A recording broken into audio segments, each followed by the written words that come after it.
irmãos, nós vamos iniciar então a nossa escola dominical de hoje. Eu peço que os irmãos abram suas Bíblias em Romanos, capítulo de número 3, carta do apóstolo Paulo aos Romanos, capítulo de número 3.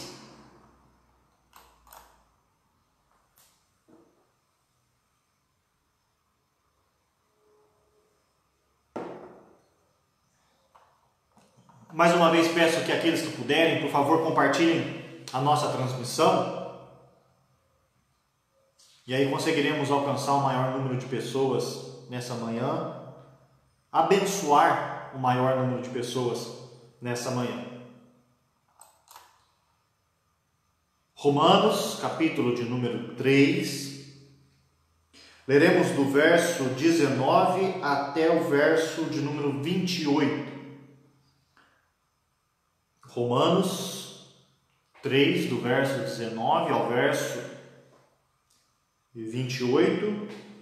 Hoje, meus irmãos, nós daremos mais um passo naquilo que nós temos tratado sobre a salvação, os aspectos, os elementos da salvação.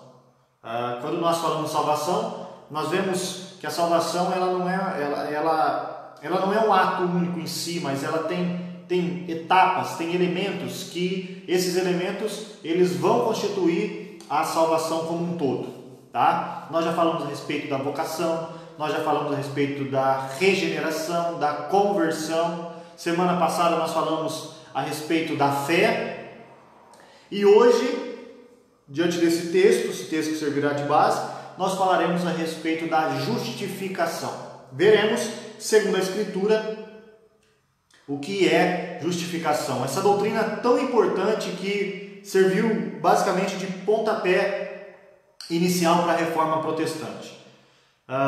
Romanos capítulo 3, do verso 19 em diante, diz assim a palavra do Senhor. Ora, sabemos que tudo o que a lei diz aos que vivem na lei, o diz para que se cale toda a boca e todo mundo seja culpável perante Deus, visto que ninguém será justificado diante dele por obras da lei, em razão de que, pela lei, vem o pleno conhecimento do pecado. Mas agora, sem lei, se manifestou a justiça de Deus, testemunhada pela lei e pelos profetas.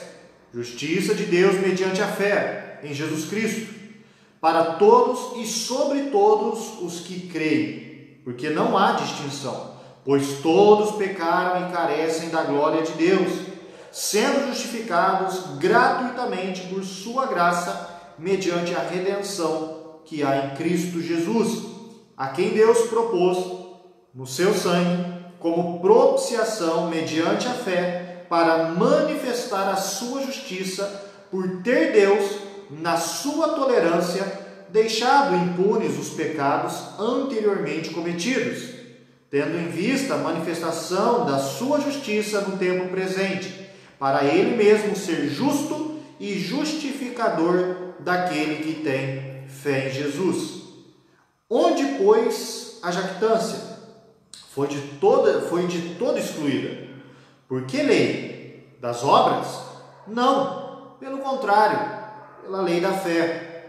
Concluímos, pois, que o homem é justificado pela fé, independentemente das obras da lei. Independentemente das obras da lei. Até aqui, meus irmãos, que Deus nos abençoe através da leitura da sua palavra. Meus irmãos, então, como eu já disse a vocês, falaremos hoje a respeito da justificação pela fé. Semana passada nós falamos a respeito da fé. Como eu disse, nós vamos avançar mais uma casa em relação aos elementos da salvação e hoje falaremos sobre a justificação. Mas o que significa esse termo, né? O que significa justificação? Às vezes nós utilizamos a questão de justificação em alguns termos do nosso cotidiano. Por exemplo, se a gente vai fazer um trabalho no Word, né? Você vai escrever um texto lá para para a sua escola, para a sua faculdade, para o seu serviço, aí você faz aquele texto e aí você tem lá aquela opção justificar, que é colocar ali todo alinhado o texto. Isso é justificação? Não, não é isso justificação. É quando você chega atrasado em algum lugar e aí você vai se desculpar, você vai justificar o seu atraso. É isso? Também não é isso, meus irmãos. Quando nós olhamos para a justificação e olhamos para a Bíblia, justificação na Bíblia tem a ver com um ato jurídico, né? Ele é muito usado na questão jurídica, a questão de não imputar mais culpa a algum transgressor, né?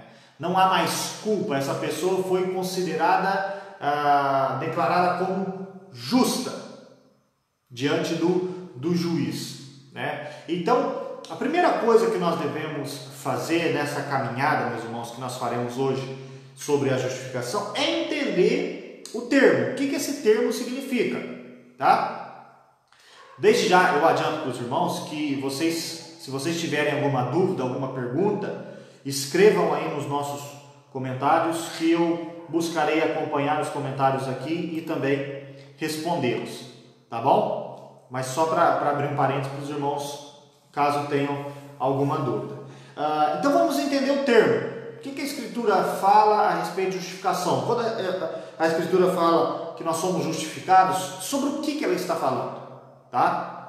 Então vamos entender isso, meus irmãos. Como eu disse, essa doutrina é muito importante porque foi uma das doutrinas, se não a doutrina, que deu o pontapé inicial para a reforma protestante, há mais de 500 anos atrás. Lutero entendeu que a justificação se dava pela fé e não através das obras, como até então ensinava a Igreja Católica Apostólica Romana, certo? Então, a justificação, a doutrina da justificação, ela foi essencial para a reforma protestante. E qual que é a ideia, então, de justificação segundo a Escritura? Quando nós falamos de justificação, meus irmãos, nós estamos falando da ideia de que Deus, na competência de juiz, ele declara o homem pecador justo, inculpável. Não há mais a punição a ser submetido a esse homem, tá? Então Deus, na sua condição de juiz, ele vai declarar o homem justo. Ele vai declarar o homem justo, inculpável, inimputável, tá? Não há mais agora condenação. Então essa é a ideia. A ideia do termo justificação, quando nós falamos a respeito da justificação, nós estamos falando de que Deus, como juiz, ele está declarando o homem agora, esse homem que é pecador, o homem agora é declarado justo. Vamos para a Escritura e vamos ver como que esse termo ele vai ser trabalhado na Escritura. Ele tem alguns usos, né, que nós podemos ver que, por exemplo, ele é usado para fazer contraponto, né, oposição à condenação, certo? Então, quando uma pessoa ela era condenada, às vezes esse termo é usado para fazer a ideia contrária, quando ela não era condenada. Um dos textos em que ele é usado no Antigo Testamento, se os irmãos quiserem anotar, às vezes eu vou ler alguns versículos rápidos aqui, meus irmãos, talvez os irmãos tenham dificuldade de me acompanhar, mas vocês podem anotar e ver depois esses textos, tá bom? Lá em Deuteronômio capítulo 25, verso 1, diz assim: havendo contenda entre alguns e vierem a juízo, os juízes os julgarão, justificando o justo e condenando o culpado. Então, o justo é justificado e o culpado é condenado. Então, a gente vê essa sendo usado em oposição à condenação. Também Romanos capítulo 8, verso 33 e 34, diz assim a palavra do Senhor: quem, pois, intentará acusação contra os eleitos de Deus? É Deus quem o justifica. Quem tentará acusação contra os eleitos de Deus? É Deus quem o justifica. Quem os condenará? Ele diz: é Cristo Jesus que morreu, ou antes que ressuscitou, o qual está à direita de Deus e também intercede por nós. Então percebam que ele diz: olha, quem vai intentar acusar os filhos de Deus? É Deus quem os justifica. Quem vai condená-los? Então percebam que esse termo ele é usado para fazer oposição à ideia de condenação, tá? Mas não é só usado nesse sentido, também é usado no sentido de não entrar em juízo com o pecador, né? De não entrar em juízo com o pecador. O Salmo de número 143, verso de número 2, Salmo de Davi, diz assim: Salmo 143, verso 2, isso, ele diz assim, ó: não entres em juízo com o teu servo, porque à tua vista não há justo nenhum vivente. Não entres em juízo com o teu servo, porque à tua vista não há justo nenhum vivente. Então o que ele está dizendo? Não há nenhum justo, nenhum vivente é justo. Então o salmista pede: não entres em juízo com o teu servo, ou seja, não entrar em juízo com o pecador. Davi está pedindo: não entre em juízo com o pecador, tá? E também tem uma ideia legal, uma ideia, como eu disse, jurídica, uma declaração legal. Lá em João capítulo de número 3, João capítulo 3, verso de número 18, diz assim: quem nele crê não é julgado.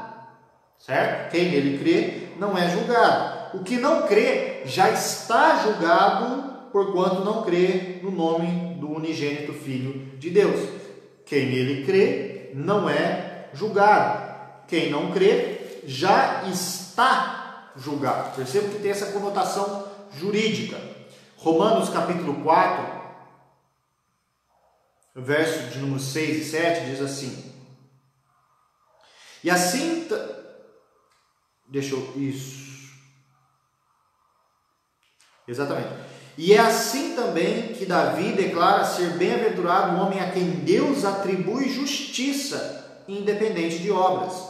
Bem-aventurados aqueles cujas iniquidades são perdoadas, cujos pecados são cobertos.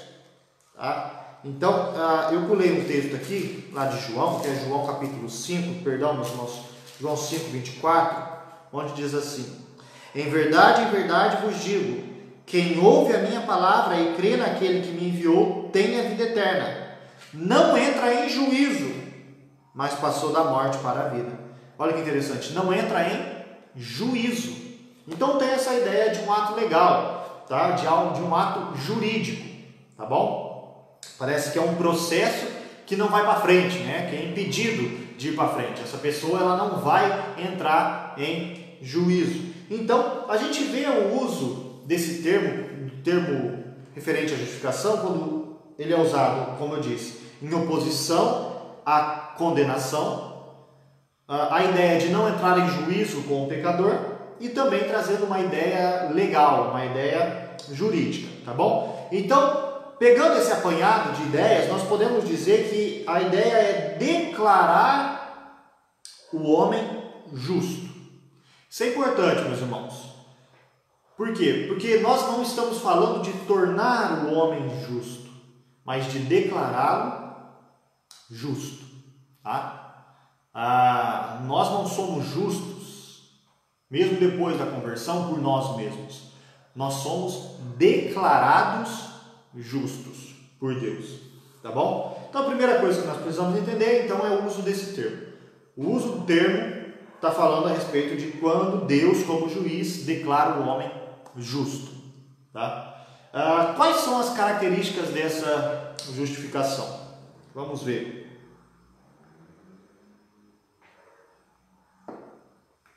Então, meus irmãos, esse ato jurídico de Deus, é o ato jurídico de Deus pelo qual ele então vai declarar o pecador justo com base na perfeita retidão de Jesus Cristo, tá? Então, nós seremos declarados justos através da perfeita retidão de Cristo, ou seja, isso vai afetar o nosso estado.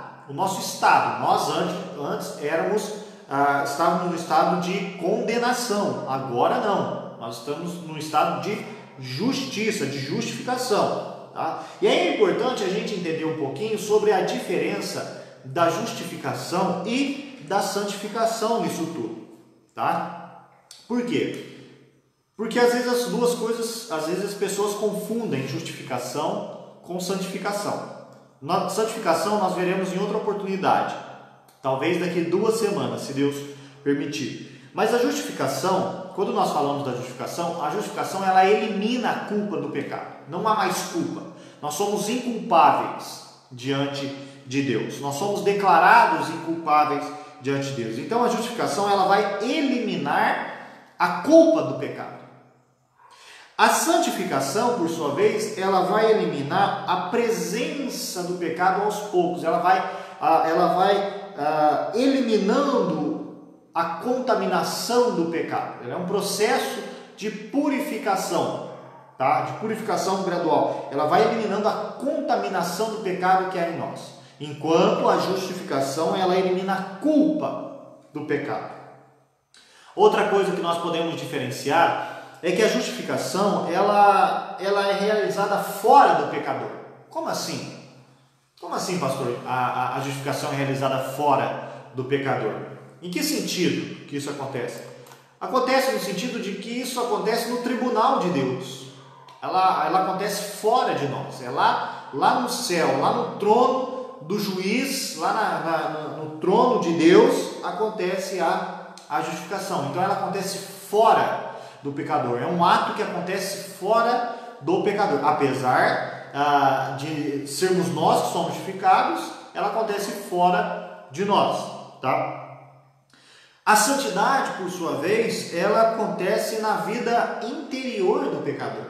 Ela acontece em nós, tá? É no nosso dia a dia, é no nosso coração, é na nossa vida, tá bom? Então, enquanto a justificação ela é realizada fora do pecador, a santificação ela é realizada na vida interior do pecador. Outra questão é que a justificação ela acontece de uma vez por todas. Então, a justificação é um ato, não é um processo, tá? Nós somos justificados, aquele que é justificado de uma vez por todas. Então é um ato, Deus declara, Deus não está nos declarando justos. A cada dia ele vai vendo como nós temos andado e vai nos declarando justos. Não, Deus nos declara justos de uma vez por todas, tá? Enquanto a salvação ela é um processo contínuo. Se a justificação ela é um ato único, isolado, absoluto, a santificação ela é um processo. É um processo contínuo, tá? Ambas, tanto a justificação quanto a santificação, elas são frutos da obra de Cristo, dos méritos de Cristo, do merecimento de Cristo, tanto a justificação quanto a santificação. Mas quando nós falamos de sua aplicação, nós vemos que em relação à justificação é Deus que aplica. Lembra que eu falei anteriormente que é um ato de Deus como juiz declarar um homem justo? Então é o Deus Pai declarando o pecador justo. Então a justificação ela é um ato mais de Deus declarando, baseado nos méritos de Cristo. A santificação, por sua vez, ela é mais um ato do Espírito Santo agindo na vida do homem pecador, daquele que foi justificado, daquele que foi regenerado. Então percebam que nós vemos a Trindade também mais uma vez envolvida. O Pai e o Espírito trabalhando, aplicando a obra de Cristo, do Filho, certo? Sempre fundamentado nos méritos de Cristo, naquilo que Cristo conquistou na cruz através da sua vida e da sua morte. Então, a justificação é um ato mais voltado do Pai, e a santificação do Espírito. Tá? Então, a gente vê algumas características aqui da justificação que diferencia ela do processo de santificação, porque ela muda o nosso estado e não a nossa condição. A nossa condição vai sendo mudada aos poucos, mas a justificação ela muda o nosso estado diante de Deus. Vamos entender um pouquinho dos elementos da justificação.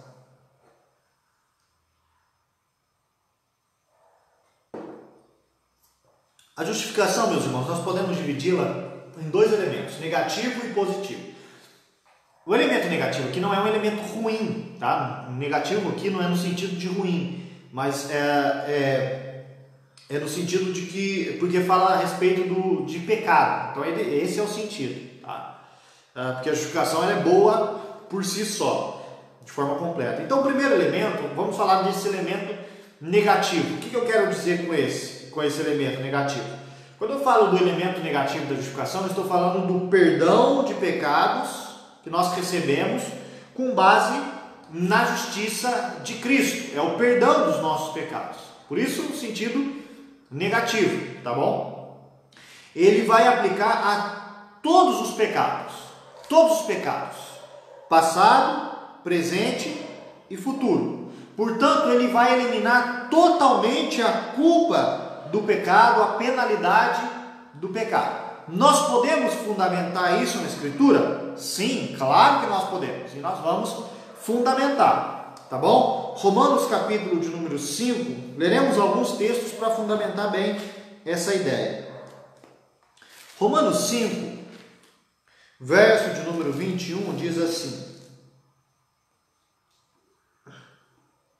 Então entenda, é o perdão dos nossos pecados que nós recebemos com base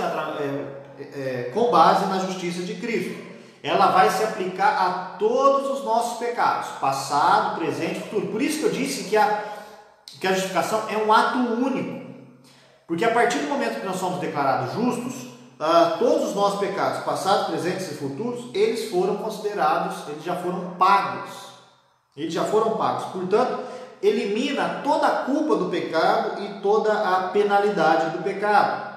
Romanos capítulo de número 5, verso 21 diz assim: a fim de que, como o pecado reinou pela morte, assim também reinasse a graça pela justiça para a vida eterna, mediante Jesus Cristo nosso Senhor. Reinasse a graça pela justiça para a vida eterna, mediante Jesus Cristo.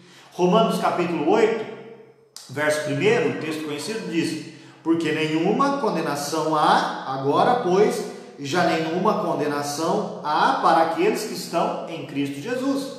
Para aqueles que estão em Cristo Jesus, já não há mais condenação. Não há condenação para aqueles que estão em Cristo Jesus. Romanos capítulo 8, agora o verso 32 ao verso 34.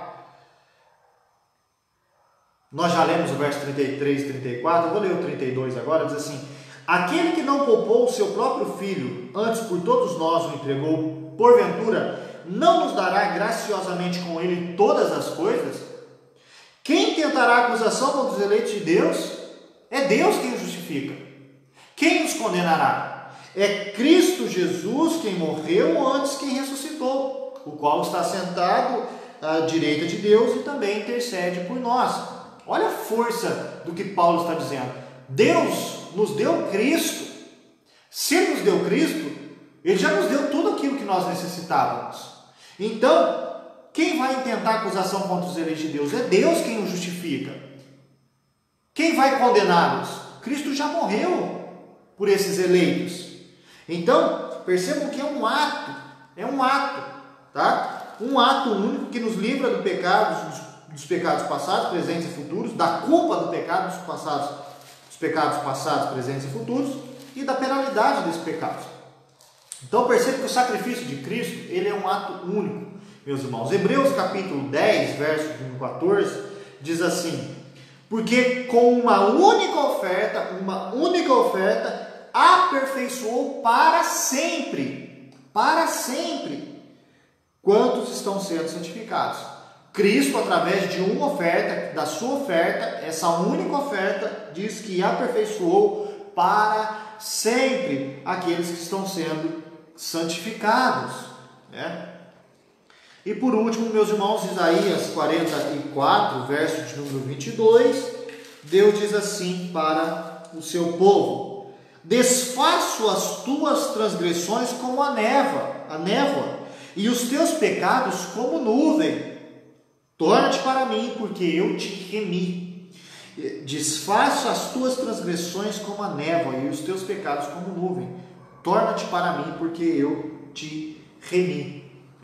Então, esse é o aspecto, um elemento da justificação. Quando o perdão de pecados, quando nós recebemos o perdão de pecados com base na justiça de Cristo. Essa justiça ela vai ser aplicada, esse perdão vai ser aplicado em todos os nossos pecados. Todos os nossos pecados. Porque Cristo ofereceu uma única oferta pelos nossos pecados e através dessa oferta Ele nos aperfeiçoou. Tá? Então, esse perdão ele vai eliminar toda a culpa do pecado, toda a penalidade que poderia ser decorrente desse pecado. Nenhuma condenação há para aqueles que estão em Cristo Jesus. Tá? Esse é o aspecto negativo. Há o aspecto positivo da justificação. Né? Se nós estamos falando do pecado, do perdão de pecado, agora nós podemos falar a respeito da adoção e da vida eterna, do direito à vida eterna. Por quê? Adoção, nós falaremos semana que vem da adoção, então eu não vou entrar muito aqui na questão da adoção não, meus irmãos. Para que a gente tenha tempo de trabalhar outras questões mais aqui sobre justificação. Mas por que a questão da adoção? Adoção de filhos. Porque, meus irmãos, nós não somos simplesmente declarados justos no tribunal de Deus, mas nós também somos declarados como filhos. Deus, ele tem a questão dele como juiz, mas por sermos declarados justos, agora nós podemos tomar a posição de filhos. Deus pode nos tratar com misericórdia, com amor, com graça, através da sua figura paterna. E mesmo assim, como pai, ele também disciplina os seus filhos quando esses filhos erram. Né? Então, meus irmãos, nós somos declarados agora filhos de Deus, né?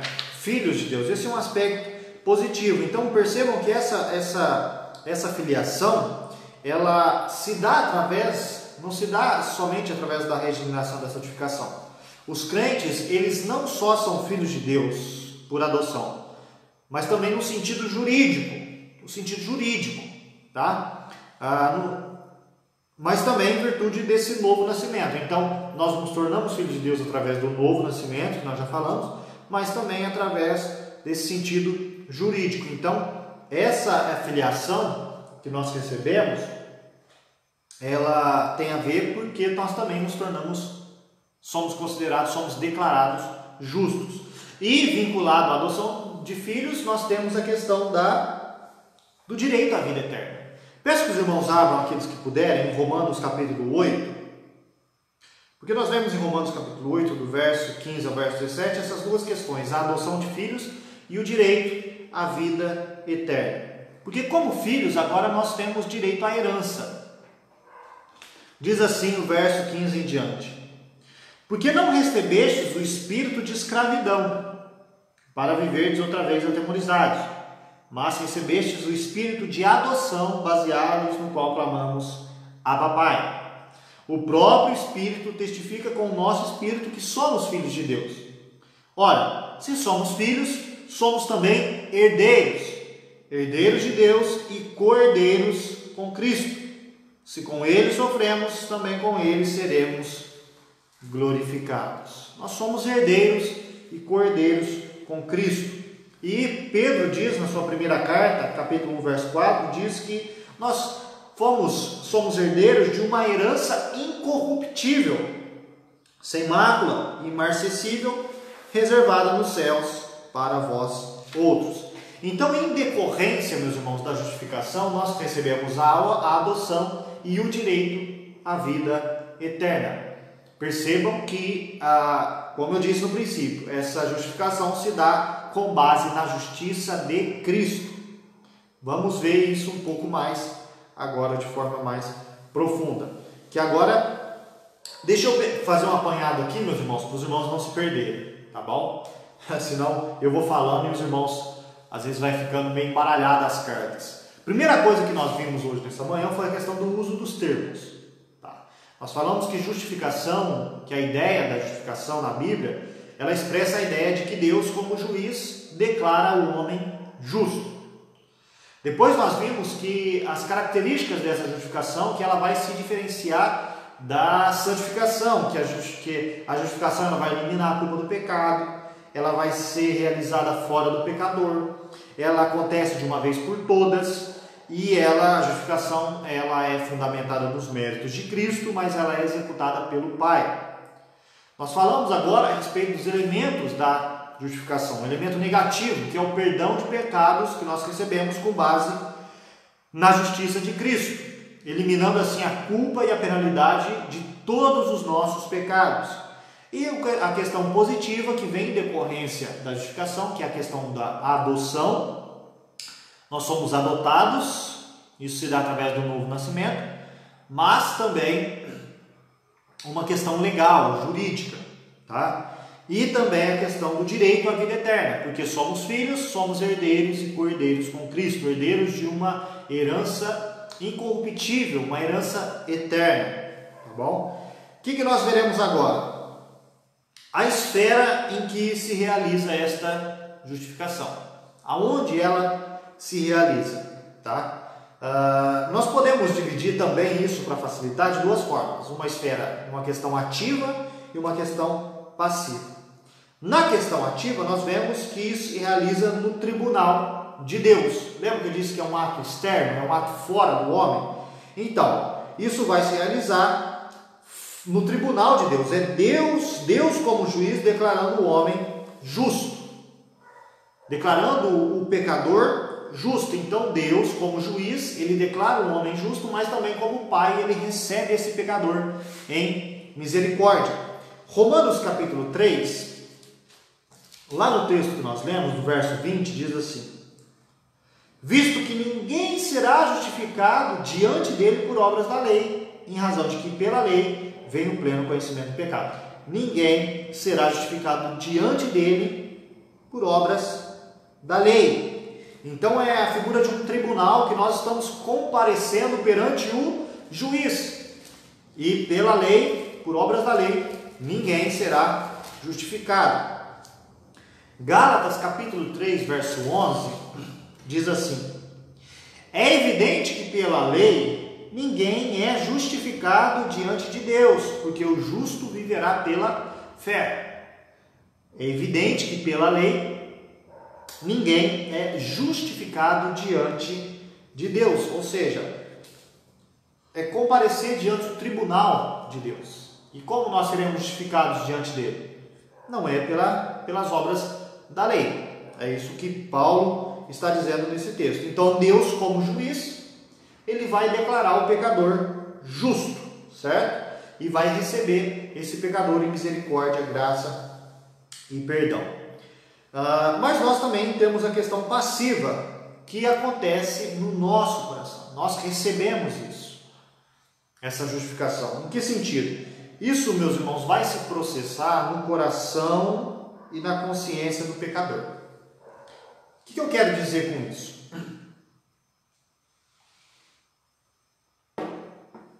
O que eu quero dizer com isso, meus irmãos? Quero dizer o seguinte: essa justificação precisa afetar o pecador. Ela não pode ser um ato só fora do pecador. Ela precisa nos afetar. Senão, ela não tem significado. Vamos imaginar um prisioneiro. Alguém que se encontra preso por causa dos seus delitos, dos seus crimes, certo? por algum motivo, esse prisioneiro, um juiz o absolveu, certo? Mas essa absolvição, ela não vai fazer sentido se ela não chegar, se essa boa notícia não chegar aos ouvidos desse condenado, desse prisioneiro. Então ela necessita afetar o pecador. Ela tem que ter algum sentido, ela tem que se processar na mente e na consciência desse pecador. Essa notícia da absolvição, ela tem que chegar até o pecador. As portas da cadeia, elas precisam ser abertas.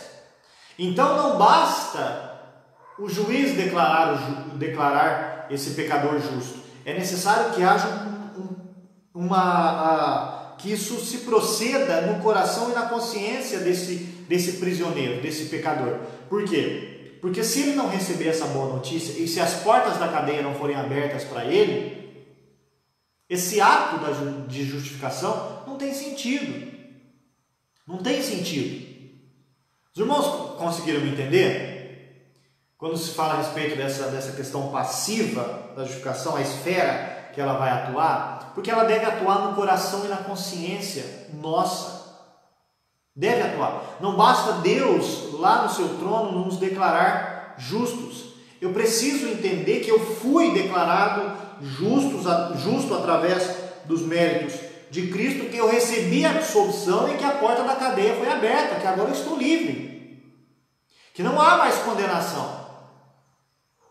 Porque se isso não for aplicado na minha vida, na minha consciência, no meu coração, não tem sentido a decisão do juiz. Então entenda que essa decisão precisa afetar a vida do pecador. Tá bom, meus irmãos? Então essa é a ideia. E como que esse pecador ele vai receber essa ideia, essa justificação, essa declaração de justificação? Pela fé. Somente pela fé.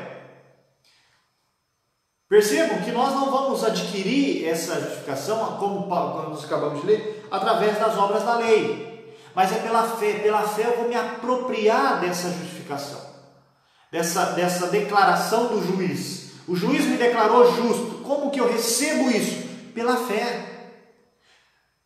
A Escritura sempre fala, meus irmãos, que a justificação se dá pela fé, por meio da fé, mediante a fé. Olha alguns textos para afirmar a nossa ideia. Romanos capítulo 1, verso 17 diz assim, que visto que a justiça de Deus se revela no Evangelho, de fé em fé. Como está escrito, o justo viverá pela fé. O justo viverá por fé. Romanos 3, verso 30, diz, visto que Deus é um só, Deus é um só, o qual justificará por fé o circunciso, mediante a fé, o incircunciso.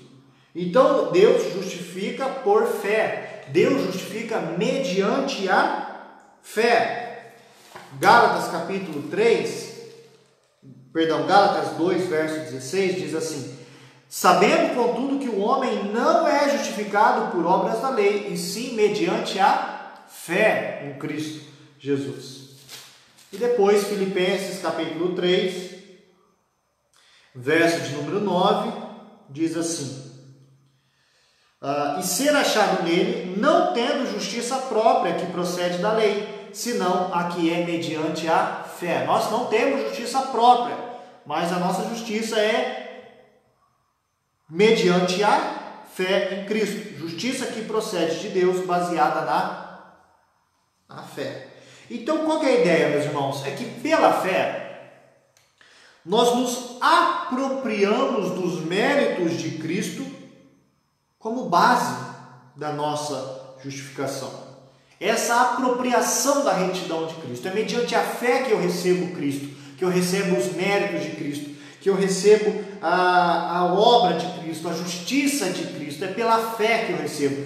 É somente pela fé que eu sou declarado justo. Deus justifica por meio da fé. Então eu preciso crer na justiça de Cristo. Eu preciso crer nos atos de Cristo, nos méritos de Cristo. Deu para entender? Por isso que isso precisa fazer sentido, ser aplicado, ser apreciado na nossa vida. Então, isso precisa afetar a nossa vida. Eu preciso receber esse ato, essa declaração de justificação pela fé. Eu preciso crer nisso. Eu preciso crer que o juiz me inocentou. Eu preciso crer que não há mais condenação para os meus pecados. Como que eu faço isso? Pela fé. Por meio da fé, mediante a fé em Cristo Jesus. Eu me aproprio dos méritos de Cristo. E essa é a base para a nossa justificação. E por último, meus irmãos, nós vemos que isso é fruto da graça. A retidão é fruto da graça e da perfeita retidão de Cristo. Tá? Isso é fruto da graça. Romanos 3, no texto que nós lemos, verso de número 24, diz assim: sendo justificados gratuitamente por sua graça, mediante a redenção que há em Cristo. A redenção que há em Cristo. Verso 28 diz: concluímos, pois, que o homem é justificado pela fé, independentemente das obras da lei. Depois, Romanos 5, verso 9 e 19, diz assim: logo, muito mais agora, sendo justificado pelo seu sangue, seremos por ele salvos da ira. É justificados pelo sangue de Cristo. Então isso é graça. Verso 19: porque pela desobediência de um só homem, muitos se tornaram pecadores. Assim também por meio da obediência de um só homem, muitos se tornarão justos. Então é pela retidão de Cristo, é pelo sangue de Cristo, não por obras, mas pela graça. Nós recebemos isso gratuitamente pela graça de Cristo, pelo sacrifício de Cristo. Então percebam, meus irmãos, que a justificação está baseada na justiça de Cristo. É a justiça de Cristo sobre nós. Tá bom? Deixa eu encerrar com uma ideia aqui, só para a gente fazer um link, aquilo que nós trabalharemos posteriormente. Existem tudo isso que nós tratamos agora, meus irmãos, nós podemos chamar de justificação real, justificação factual, que é o quê? É a imputação da justiça de Cristo sobre nós. Tudo isso que nós falamos anteriormente é a imputação da justiça de Cristo sobre nós. É a justiça de Cristo, é os méritos de Cristo, é a obra de Cristo, a obediência de Cristo sobre as nossas vidas. Tá? Então eu gosto sempre de imaginar que é a justiça de Cristo nos cobrindo. Tá? É a justiça de Cristo que nós recebemos pela fé. Mas existe a questão da justificação declarativa. O que é isso? Justificação declarativa, meus irmãos, é quando nós evidenciamos que de fato nós somos justificados. Nós damos evidências de que nós de fato fomos justificados. Então, essa justificação declarativa, ela vai se assemelhar, ela vai linkar à santificação, ela vai mostrar uma transformação. Porque aquele que foi declarado justo, ele agora não pode voltar a ter uma vida de pecado. Uma vida de pecado. Não estou dizendo que ele não vai pecar, tá? Mas ele não pode agora continuar numa vida de pecado. Ele recebeu essa justiça de Cristo. Então, seria incoerente ele continuar numa vida de pecado. Então, meus irmãos, eu vou levantar um problema que eu não tinha levantado, mas eu já vou resolvê-lo. Porque lá em Romanos capítulo 3, verso 28, diz, nós acabamos de ler, que o homem é justificado pela fé, independentemente das obras da lei. Só que Tiago vai dizer, parece algo totalmente contrário. Tiago vai dizer lá em Tiago 2,24, ele diz assim: verificais que a pessoa é justificada por obras e não por fé somente. Romanos, Paulo fala o seguinte: o homem é justificado mediante a fé e não por obras da lei, independente de obras da lei. Ele é justificado pela fé, independente de obras da lei. E Tiago vai dizer que a pessoa é justificada por obras e não por fé somente. Parece contraditório, não parece? Parece. Mas o que nós estamos falando aqui, meus irmãos, é justamente disso. Paulo, em Romanos capítulo 3, ele está falando dessa justificação factual, dessa justificação real, ou seja, essa imputação da justiça de Cristo, certo? Então, essa imputação não depende de nós, mas do sangue de Cristo. Tiago, por sua vez, está falando dessa justificação declarativa, ou seja, aquele que foi declarado pela fé, ele crê que foi justificado em Cristo, ele precisa demonstrar isso, ele precisa da evidência disso. Então, como que ele vai fazer isso? Através das boas obras. Então, nós somos justificados, não basta falar que somos justificados pela fé. Isso é preciso nós evidenciarmos, através das boas obras, esta justificação. Por isso ele diz, não é por fé somente. Não é por fé somente. Mas nós precisamos das boas obras. Porque ela declara, ela evidencia a real justificação que nós recebemos em Cristo pela fé. Meus irmãos, esta é a justificação que nós recebemos em Cristo. Esse ato jurídico em que nós, no tribunal de Deus, nós somos recebidos e declarados justos. Por nossos méritos? Não, pelos méritos de Cristo. Então é esse ato jurídico de Deus pelo qual ele declara o pecador justo com base na perfeita retidão de Cristo. Eu recebo essa retidão, esses méritos pela fé. Pela fé. Pela fé em Cristo Jesus. Meus irmãos, foi sobre isso que nós falamos então nessa manhã, a respeito da justificação que nós recebemos em Cristo Jesus, a justificação que se dá pela fé. Então é esse ato jurídico em que nós somos considerados justos, que não há mais culpa, que não há mais penalidade, que não há mais condenação para aqueles que estão em Cristo Jesus. A justificação se dá pela fé e não pelas obras. Contudo, nós precisamos evidenciar isso em nossas vidas. Meus irmãos, eu quero agradecer a presença de todos vocês. Obrigado por permanecer conosco, tá bom? Espero que os irmãos tenham sido abençoados pela palavra do Senhor e que, de fato, todos vocês sejam justificados por meio da fé em Cristo Jesus e evidenciem essa justificação através de uma vida transformada. A justificação se difere da santificação, mas não quer dizer que elas não estejam relacionadas. Pelo contrário, a santificação ela vem em decorrência da justificação. Então que mostremos através das nossas vidas que nós fomos verdadeiramente justificados por Deus. Um grande abraço e até mais, meus irmãos.